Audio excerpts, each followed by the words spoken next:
think I just pressed. There we go.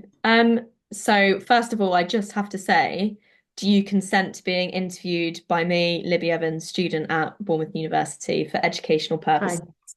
I do. Perfect. Um, so the first thing basically is what's your full name and what do you do? What's your day-to-day job? Okay, so name is Samantha Meltz, and my job is I'm a realtor, or I think we call them estate agents back home. But that's what I do. So my day to day could be anything. It could be working in my pajamas on the couch. It could be driving 2 hours to see a house that I need to show. So that's what I do. Amazing, thank you. Are you able to tell me a little bit about what the situation with the wildfires is like in California now?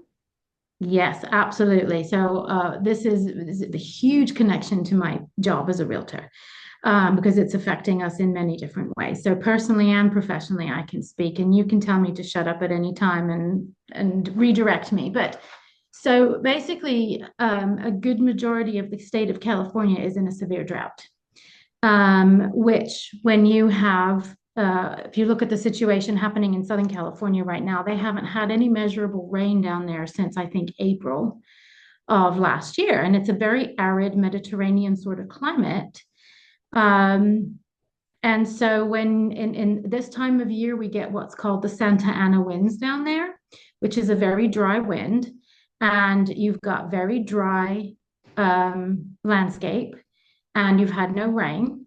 So a tiny spark from a chain hanging off a truck or a lawnmower or someone flicking their cigarette out the car can ignite a wildfire. And then you add in those Santa Ana winds, which are the worst they were predicted to have been in I don't know how long, but they were looking at 100-mile-an-hour winds and more. It's just a recipe for an absolute inferno, which is obviously what we're seeing down there now. And it's very similar for many areas, even coastal areas where you'd think it would be more humid. It's not, it's very dry. So that's basically the gist of it. I mean, the pictures that we've been seeing from over here are absolutely mental. I've never Yeah. seen anything like it before. I know there was wildfires last year, but this is just next level.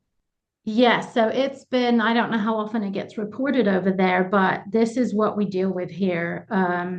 I don't remember it as much. We moved in 1989, and when we moved, California was in a severe drought. And things did start to improve in the 90s, and we didn't see as many fires. And it wasn't till about, I would say, 18-ish years ago, we started to live our summers with fires. My husband and I used to live in the LA area. My mom used to own a store in Malibu. Um, and then my husband and I, before we were married, we moved up to Northern California near Sacramento, which is the capital of the state. And wildfires were around, but not big stories like we're seeing now.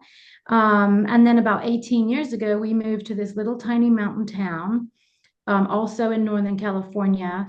Um, and the very first summer we were there, we were on an evacuation warning, and it's just been almost every summer since. And now um, it's going into basically all year. There's no fire season anymore. It used to be just the heat of the summer you'd worry about it, but now look, it's January and we're having fires.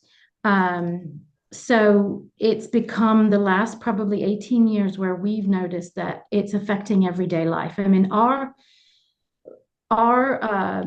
belongings that we cannot replace, photo albums. I mean, I have photos of our family that can never be replaced.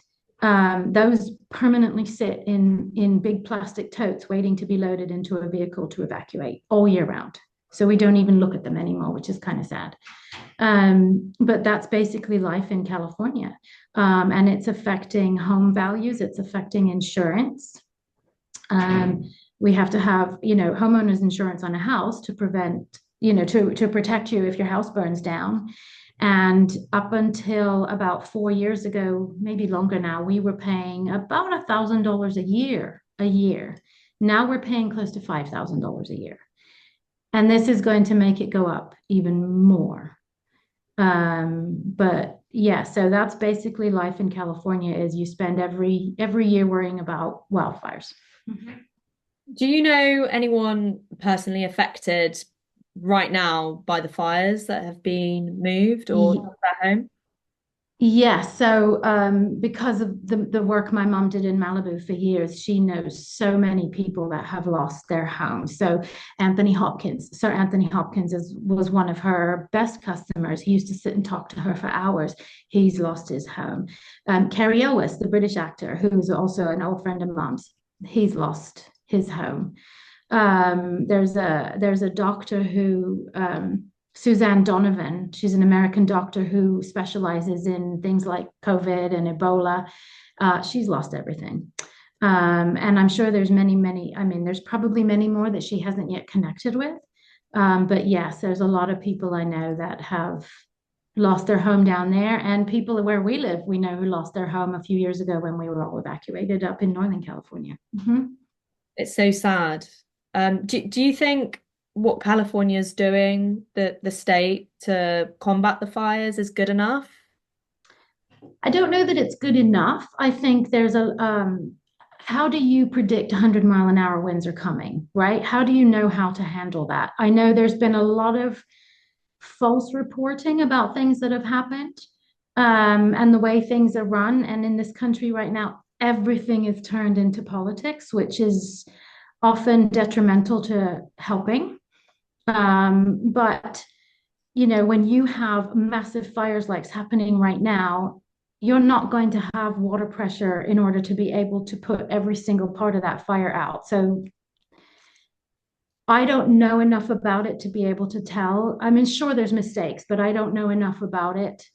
Some of it is poor planning, some of it is simply you can't plan, and some of it is we're going to have to learn from these mistakes.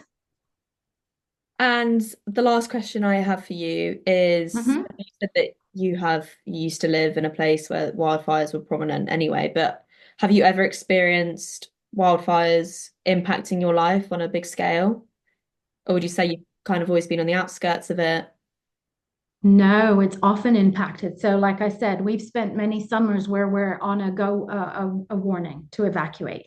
So your cars are packed up, the house is prepared. We've videoed everything in our homes, and we're just waiting for that word to we have to get out. 2 years ago now, in November of 2022, so a little bit more than 2 years ago now, we were again on an evacuation warning. And we left one night because we thought this is getting really bad, and then we were going to go back the next morning. So half of our group went back to our homes, and then we got the mandatory get off. We live on what we call a hill, get off the hill. So we were out of our homes for 2 weeks, and we were watching on the news. Um, my daughter was a senior at the high school, which for us here in the States is the last year before you go to college. It would be, I don't know what they call it now over there, but it would have been the last year of your A levels. And we were watching them report from our high school, and we were watching the fire across the street. And we were just sitting there. My daughter and I were in tears because we're thinking, there goes the high school, there goes the town. No one's going to want to live there anymore. Property values are going to go. We have very tiny, isolated little town. You have to drive 20 minutes down a mountainside to get to the nearest anything. So yeah, we spend that was the worst. We were severely impacted then. We were out of our homes. We did not lose our home. We did not have any damage, but we were out of our home for 2 weeks, not knowing if we were going to have a town to come home to. It's just you can't even comprehend it. Nope. It sounds crazy. No, it's horrific, and it is sadly part of the norm. So we've kind of disassociated ourselves from our home now. We don't care about the house. We don't care about the belongings, except for things that can't be replaced. We can rebuild, right? So if it burns down, fine. If it doesn't, of course, it's devastating. But it's you can't, if you're going to choose to live here, you have to understand what life is like here. Well, thank you so much for You're taking welcome. talk to me. I'm just gonna pause the recording. Don't know how to